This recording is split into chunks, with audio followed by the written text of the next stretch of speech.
बाळा, सावध हो. कारण तू तुझ्या डोळ्यावरती तुझ्या विश्वासाची पट्टी बांधली आहेस. अशी अनेक लोकं आहेत जी तुला त्रास देत आहेत, जी तुझ्या पाठीमागं तुझा अविचार करत आहेत. ती तुझ्या मार्गामध्ये अडथळे आणत आहेत आणि याची तुला पुसटची देखील कल्पना नाही.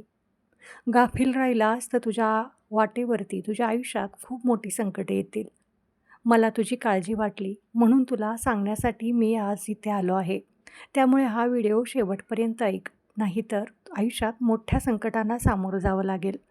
बाळा, तू प्रत्येकावरती, तुझ्या संपर्कात येणाऱ्या प्रत्येकावरती डोळे झाकून विश्वास ठेवतोस.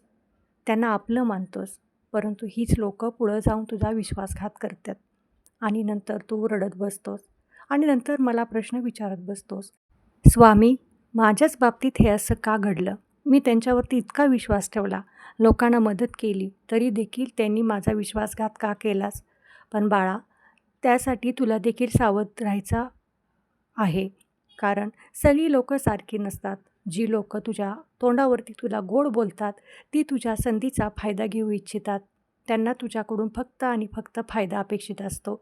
त्यासाठी आपलं कोण, परकं कोण हे ओळख. नाहीतर आयुष्यात मोठ्या संकटांना, मोठ्या अडचणींना तुला तोंड द्यावं लागेल. माझा वरदहस्त तर तुझ्या पाठीवरती आहेच. माझा कृपा आशीर्वाद तर तुझ्या पाठीवरती आहेच. परंतु प्रत्येक वेळेला येणारी संधी आणि प्रत्येक वेळेला येणारा धोका हा तुलाच ओळखायचा आहे. कारण लोकं तुझ्याबरोबर बोलताना ती तुझीच आहेत, तुझ्याच विश्वासातली आहेत असं करून वागतील. परंतु ती आपली आहेत की नाही हे मात्र तुला ओळखायचं आहे. परंतु बाळा, जे तुझे शत्रू आहेत त्यांना मात्र त्यांच्या कर्माची शिक्षा नक्कीच भोगावी लागणार आहे. कारण तू आता माझ्या मार्गात आला आहेस. माझे अस्तित्व तुझ्यात निर्माण झालं आहे. त्यामुळे त्यांना घाबरायचं कारण नाही. फक्त होणाऱ्या नुकसानासाठी आणि होणाऱ्या त्रासासाठी मला तुझी काळजी वाटली म्हणून मी आज बोलायला आलो आहे. सावध राहिलास तर प्रत्येक अडचणीला, प्रत्येक संकटांना तू यशस्वीपणे तोंड देशील. परंतु गाफील राहिलास तुला खूप त्रास होऊ शकतो. म्हणून बाळा, सावध हो. वेळीच लोकांना ओळख. सगळ्यांच्यावरती डोळे झाकून विश्वास ठेवू नको. तू तुझं कर्म चांगलं करत आहे हे काही लोकांना बघवत नाही. त्यांना तुझं यश, तुझी प्रगती त्यांच्या डोळ्यामध्ये खुपत आहे. त्यासाठी तुझ्या पुढे मुखवटा घालून लोकं वावरत आहेत. त्यांना ओळखण्यास तुला वेळ लागतो आहे. परंतु एकदा का वेळ निघून गेली की तुझ्यासाठी खूप मोठा त्रास आणि पश्चात्ताप निर्माण होऊ शकतो. म्हणून लोकांना ओळखण्यात चूक करू नकोस. माझा आशीर्वाद सदैव तुझ्या पाठीशी आहे. प्रत्येक परिस्थिती आणि प्रत्येक संकट हे तुझ्या आयुष्यात येणारं वादळ हे मला स्पष्टपणे दिसत आहे.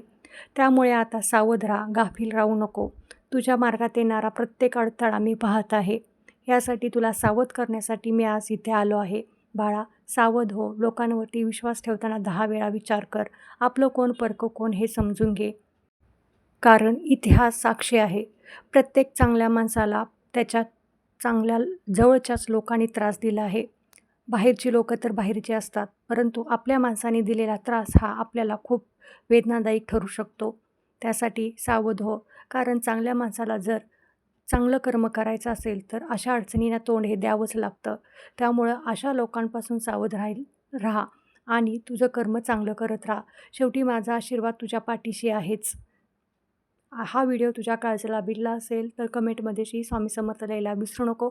हा व्हिडिओ जास्तीत जास्त लोकांना शेअर करायला विसरू नको. आणि सगळ्यात महत्त्वाचं म्हणजे तुला मिळणारे संदेश जर कायम ऐकायचे असतील तर चॅनलला सबस्क्राईब करायला देखील विसरू नको.